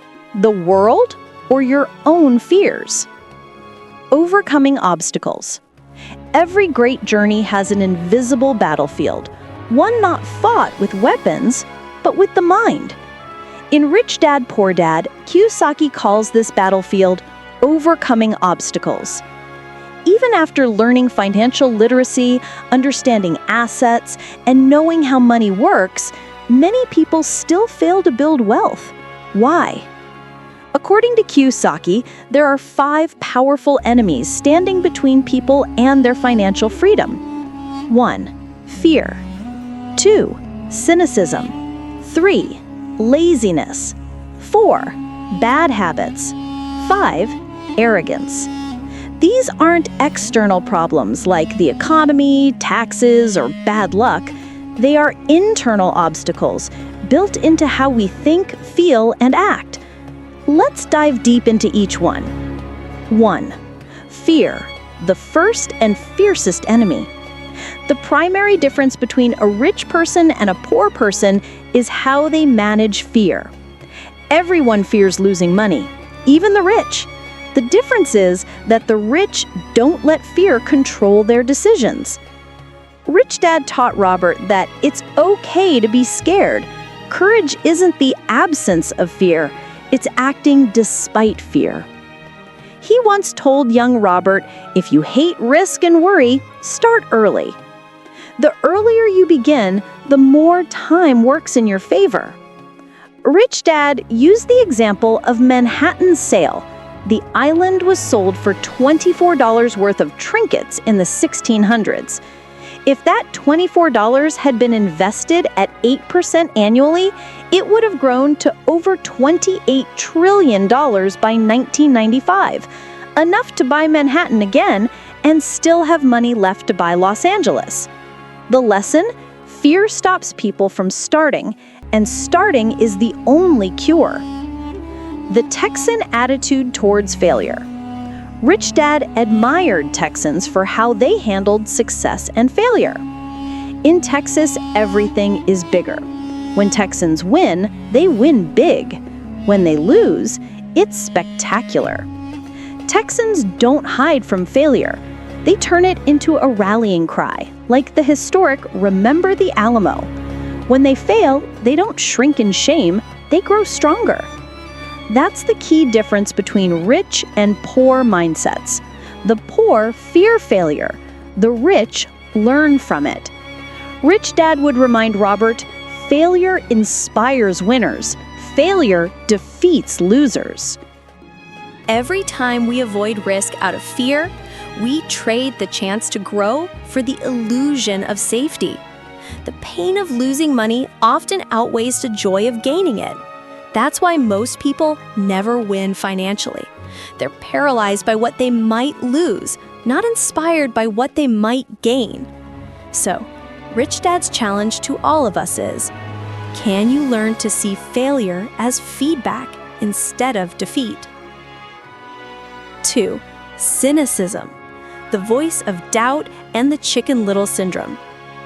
We all know the story of Chicken Little, who ran around screaming, "The sky is falling!" That's how Kiyosaki describes the cynic, the person who always sees doom and danger in every opportunity. Cynicism often hides behind intelligence.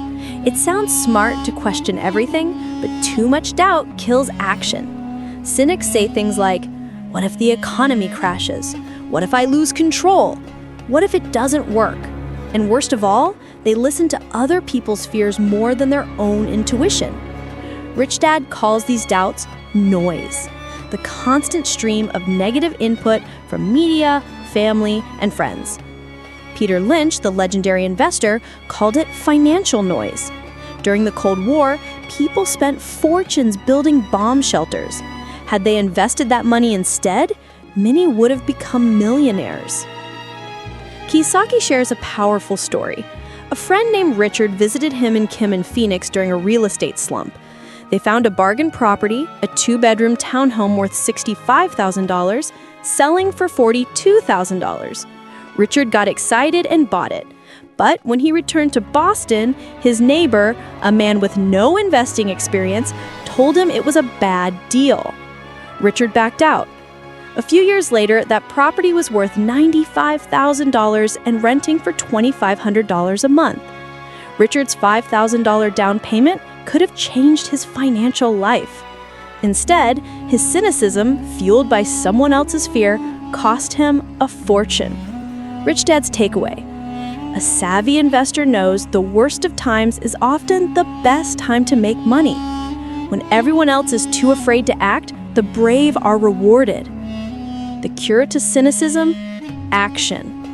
Do your research, trust your education, and make small, intelligent moves. Courage grows through experience, not opinions. 3.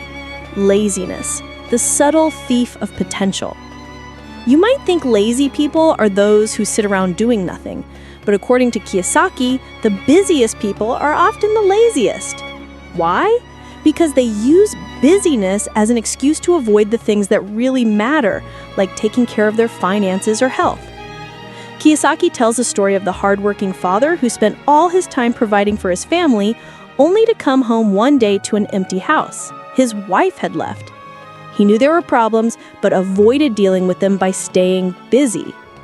That's lazy by staying busy, avoiding what you fear under the disguise of work. In money, this looks like people who never check their finances, never learn to invest, or say, "I'll think about it later." Deep down, they know they're avoiding something important. The cure? A little greed. Rich Dad's advice for laziness shocked Robert at first. He said, "The cure to laziness is a little greed." We were taught to think greed is evil. Don't be selfish, money isn't everything, you should be content. But this guilt kills ambition. Instead, Rich Dad used greed positively, not as exploitation, but as motivation. He'd tell Robert to ask, "What's in it for me?" Or, as he jokingly called it, tuning in to radio station WIIFM, "What's in it for me?" This question ignites imagination. It turns "I can't afford it" into "How can I afford it?" The first closes the mind, the second opens it. Without desire, there is no innovation, progress, or success. But too much guilt, the feeling of "I shouldn't want more," is worse than greed. As Rich Dad said, guilt is worse than greed, for guilt robs the body of its soul. The lesson? Don't suppress your ambition. Channel it into creation, not consumption. 4. Bad habits, the silent saboteurs. Our lives are built by habits more than education. Rich Dad believed bad money habits are one of the main reasons people struggle financially. He once asked Robert, "When does your dad pay his bills?" Robert replied, "The first of the month." "Does he have anything left over?" "Very little." That's the main reason he struggles. He pays everyone else first and himself last.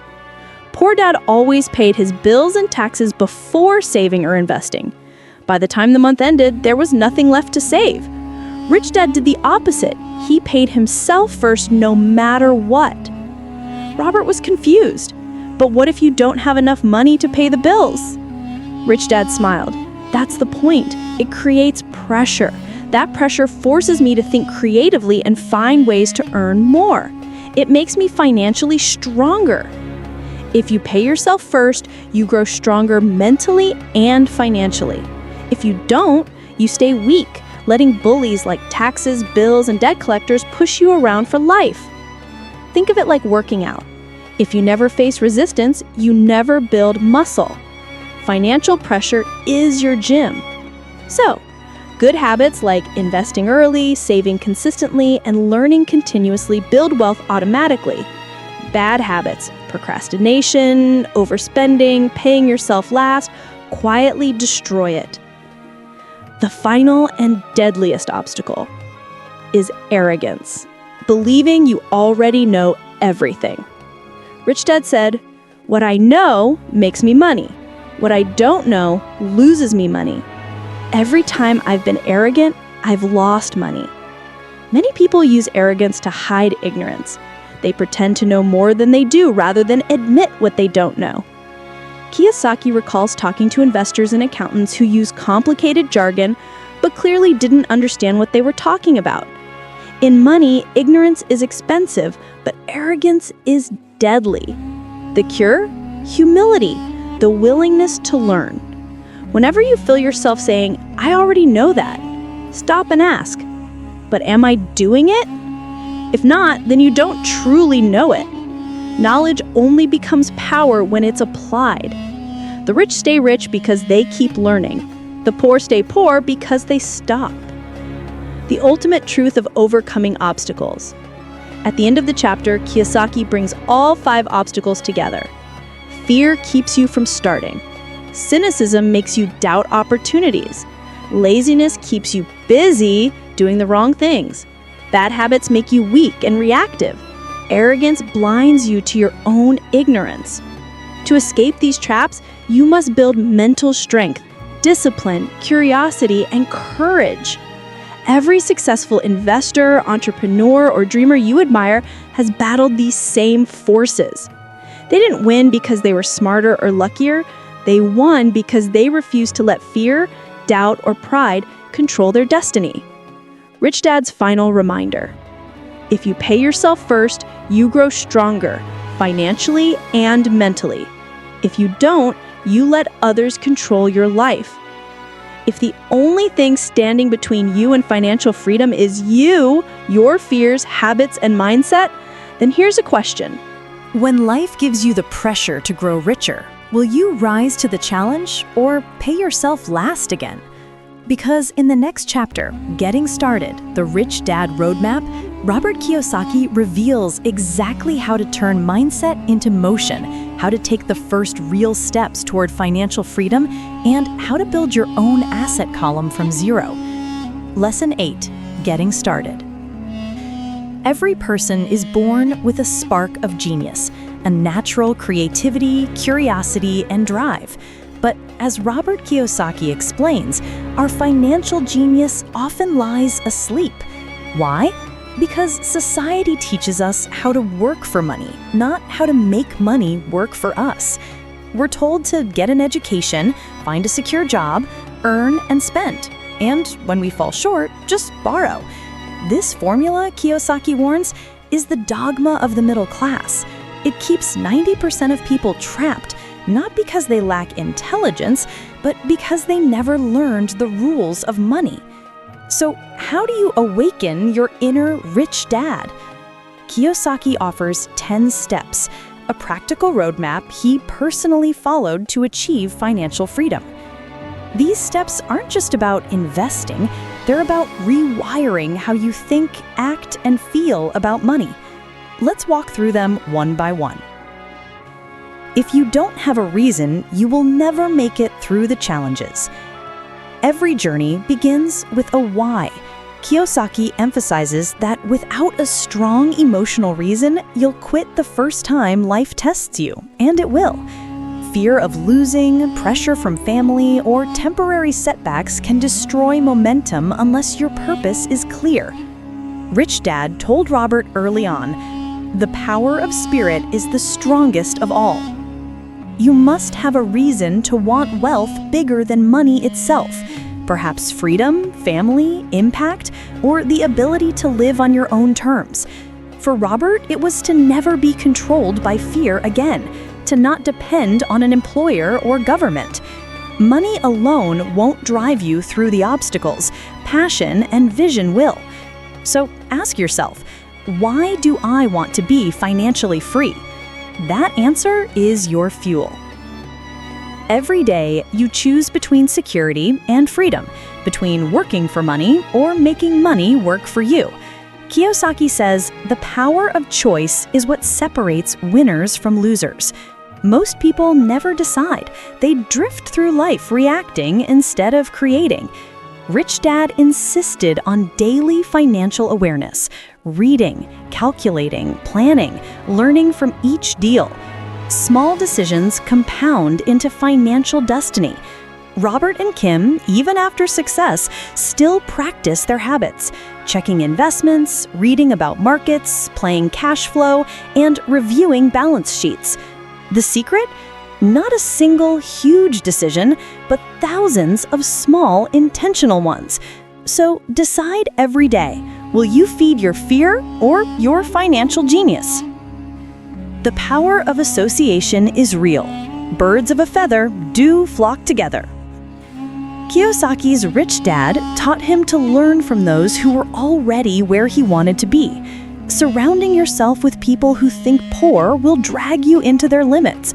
Surrounding yourself with builders, investors, and dreamers will expand your reality. Robert warns, be careful with the advice you take. What you believe will become your reality. He noticed that poor people often advised caution, while the rich advised courage. Even his educated poor dad said, don't take risks. Rich dad said, learn to manage risk. That difference changed everything. Choose friends who challenge you to grow, not those who comfort your excuses. We rise or fall to the expectations of our circle. Financial intelligence grows through repetition. When you master one method of making money, say real estate, trading, or building a business, you gain confidence to learn the next. Kiyosaki recalls learning real estate investing by studying one formula: buy under market value, increase cash flow, refinance, and reinvest. He practiced it repeatedly until it became second nature. Then he moved to paper assets, business systems, and intellectual property. Rich Dad warned, most people quit before mastering one formula. That's why they never see results.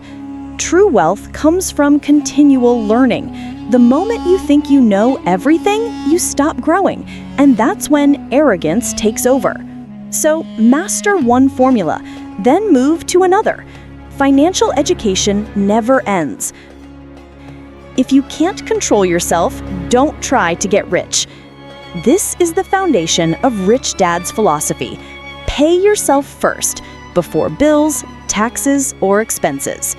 Most people pay everyone else first and hope to save what's left. That's why Kiyosaki says they pay themselves last, and usually there's nothing left. When you pay yourself first, you build financial muscle. It creates pressure to find ways to make ends meet, to think creatively, negotiate, or increase income.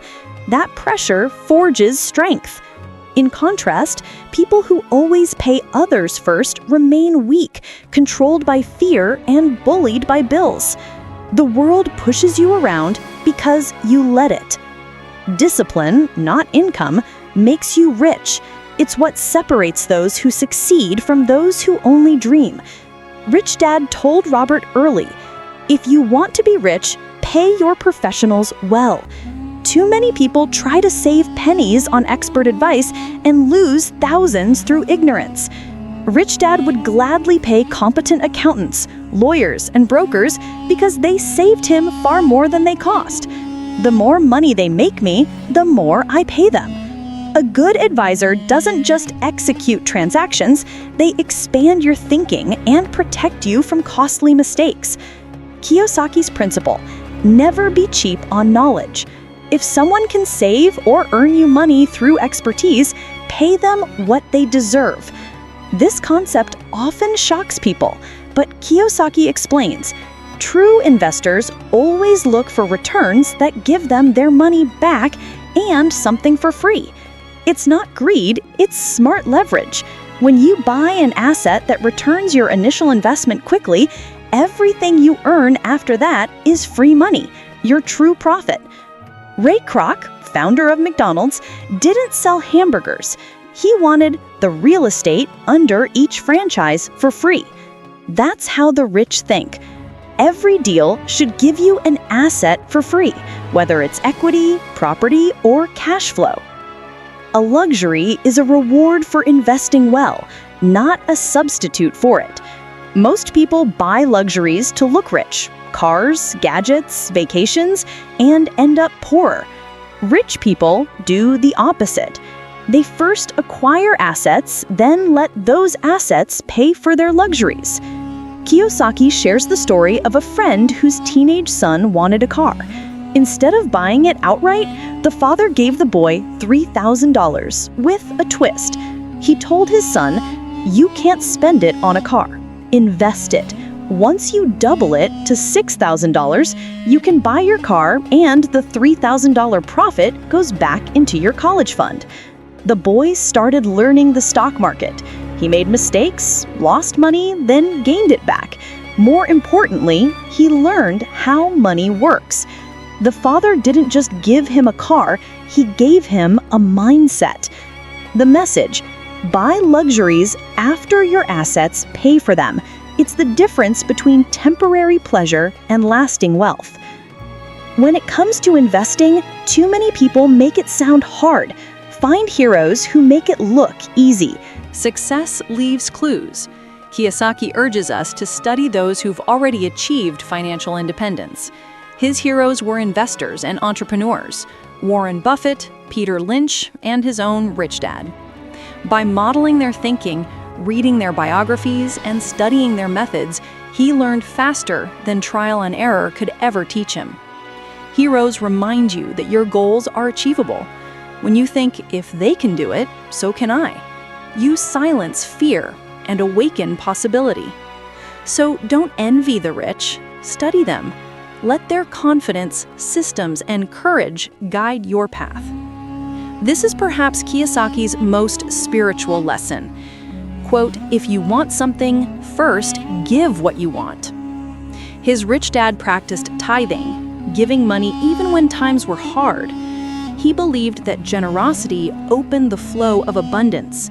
When you give, you create value, and the universe mirrors it back. Robert noticed that his educated poor dad gave time and knowledge, but rarely money. He'd say, "I'll give when I have extra." But there was never extra. Rich Dad gave first, to people, causes, and students. And somehow, wealth kept coming back. Kiyosaki writes, quote, "Whenever I have felt short of money, I gave money, and it came back multiplied."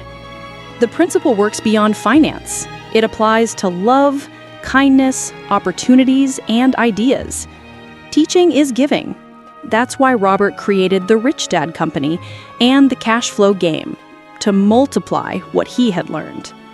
Quote, "The more I teach, the more I learn." When you share what you know, you reinforce your mastery and attract new opportunities. The world, as he says, is only a mirror of you.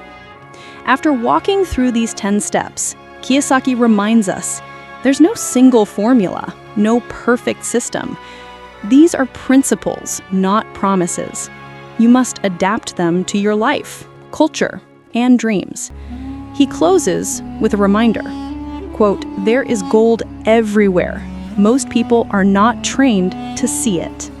To see opportunities, you must train your mind through financial literacy, practice, and perseverance. The road isn't easy, but it's worth it. And remember, each step builds the next. Reason gives you direction. Choice builds discipline. Friends shape your mindset. Learning builds intelligence. Paying yourself first builds strength. Good advice protects wealth. Smart investing multiplies it. Focus channels it.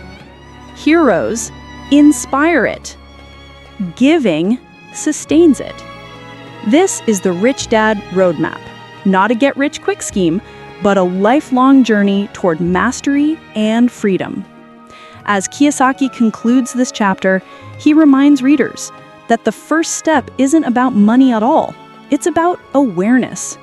Quote, "Money is a result. It is a byproduct of how you think, learn, and act."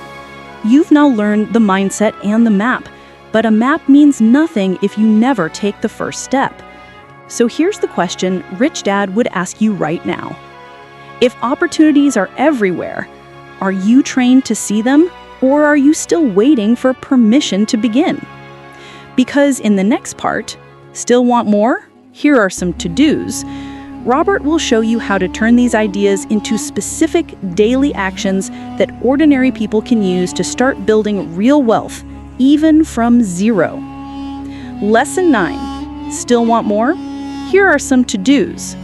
Turning knowledge into action. By the time readers reach this chapter, Kiyosaki knows something powerful. Most people understand his lessons, but few will ever act on them. Knowledge, he says, is like a seed. It has potential, but unless you plant it, water it, and nurture it, it never grows into anything valuable. So he ends Rich Dad, Poor Dad not with theory, but with a challenge. This chapter is the action plan, a practical roadmap for anyone who truly wants to start their journey to financial freedom. Kiyosaki warns that most people read self-help novels like personal finance books. They nod in agreement, feel inspired, and then return to old habits. To become rich, you must do what the rich do. Act on knowledge. Financial freedom begins not with a paycheck, but with a choice to take control. Kiyosaki's first instruction is counterintuitive. Stop. Before you can move forward, you must stop doing what isn't working. He says, if what you're doing now hasn't brought you happiness or financial freedom, maybe it's time to ask, what am I doing wrong? Rich Dad often told Robert that most people's lives are like being stuck in a car, pressing harder on the gas pedal while the car is still in neutral. They work harder, hoping effort alone will make them rich, but effort without direction only creates exhaustion. Instead, stop. Analyze. Where does your money go every month? Are you buying assets or liabilities? Are you working for money or making money work for you? What beliefs about money did you inherit from family or culture that no longer serve you? Stopping isn't quitting. It's the moment you step out of autopilot and start thinking like an investor. Insanity, Kiyosaki reminds us, is doing the same thing over and over and expecting different results. So pause, reflect, and then choose a new path. Financial success starts with curiosity, a hunger to learn what others ignore. Rich Dad would say, money is an idea. If you want more money, change your ideas.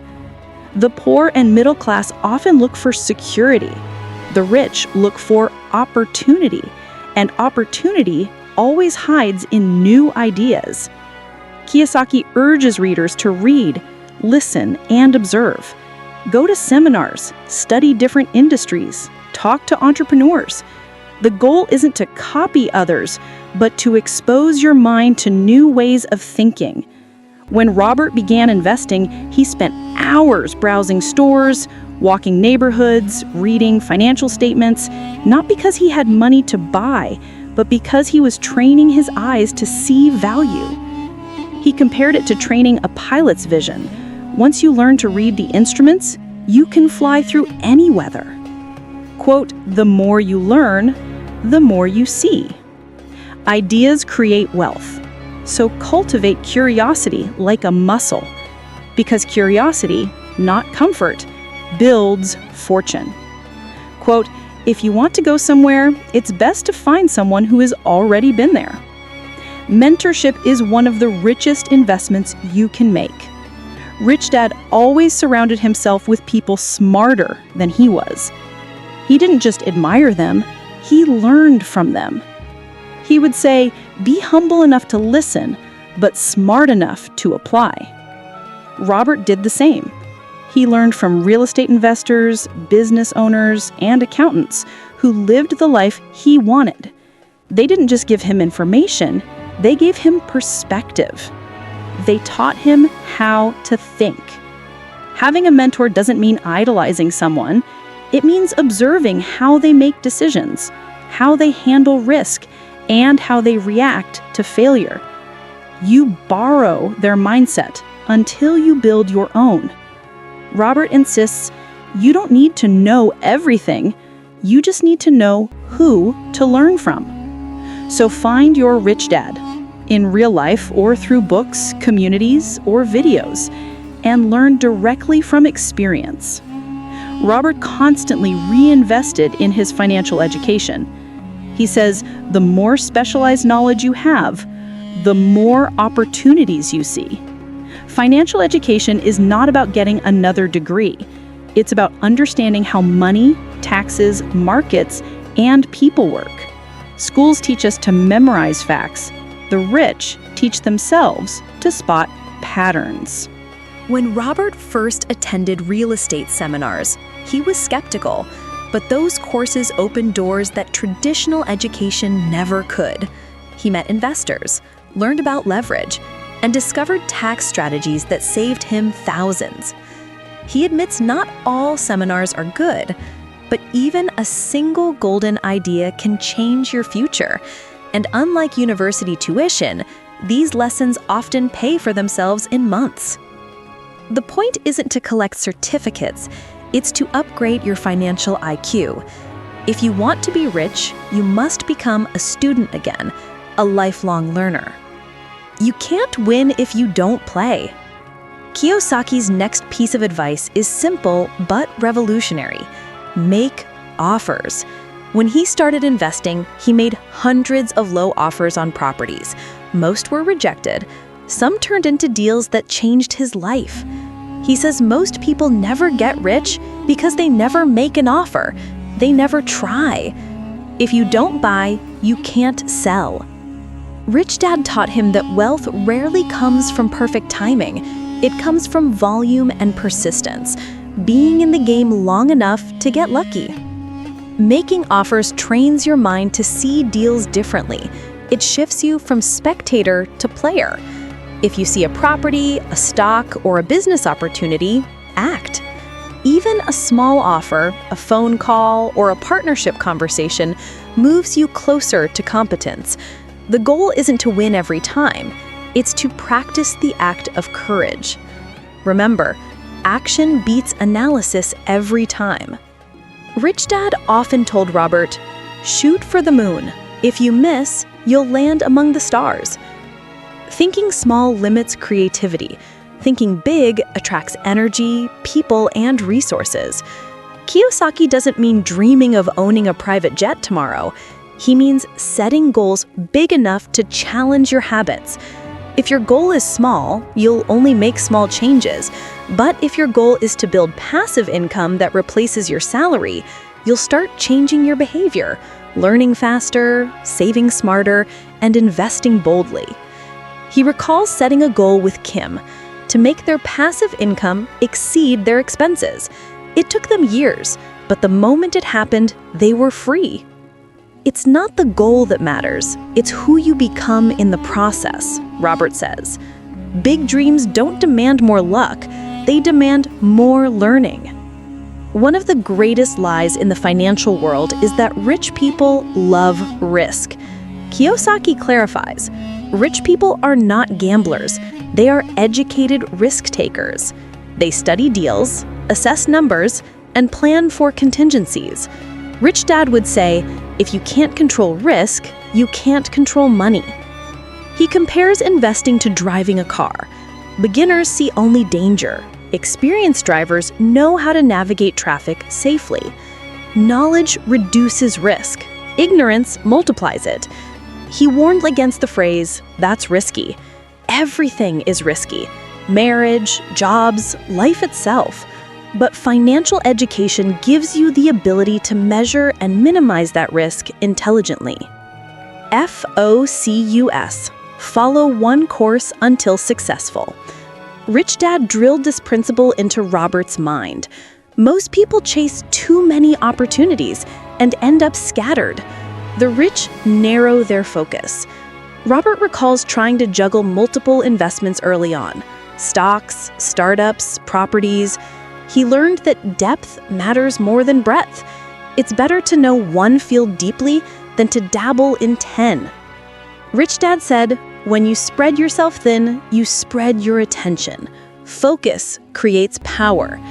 So pick your area: real estate, business, paper assets, or digital ventures, and master it before expanding. Once you build your foundation, you can diversify. Focus creates mastery, and mastery creates wealth. This step echoes lesson 10 from the previous chapter, but deepens its meaning.